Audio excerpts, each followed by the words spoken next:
রাজধানীর দক্ষিণ মুগদার এবড়ো-থেবড়ো ভাঙা সড়ক বছরের পর বছর ধরে এলাকাবাসীর দুর্ভোগের কারণ। সেখানে আছেন সহকর্মী আবুল কালাম আজাদ। বিস্তারিত জানতে সরাসরি যুক্ত হচ্ছি তার সঙ্গে। আজাদ, নিশ্চয়ই আমাকে শুনতে পাচ্ছেন। আজাদ, হাসপাতালের বেহাল সড়কের পর এবার দক্ষিণ মুগদার সড়কের অবস্থা আপনার কাছে জানতে যাচ্ছি। ধন্যবাদ আপনাকে। বছরের পর বছর বলতে 1-2 বছরই নয়, 17 বছর বর্তমান যে অবস্থাটির কথা আপনি বলছেন এই অবস্থায় চলমান রয়েছে। এবং এই সড়কটিকে ঘিরে এক ধরনের বাণিজ্যের অভিযোগ এসছে।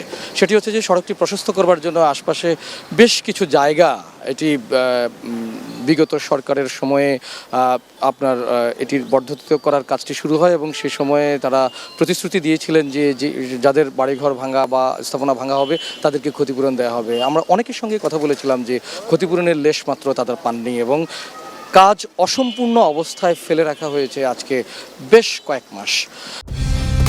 কালার এক্সপার্ট, জর্জ স্যাপ এবং মাইল্ড অন হ্যান্ডস টেকনোলজি সমৃদ্ধ অরিক্স ক্রিস্টাল ওয়াশ আপনার লন্ড্রি এক্সপার্ট।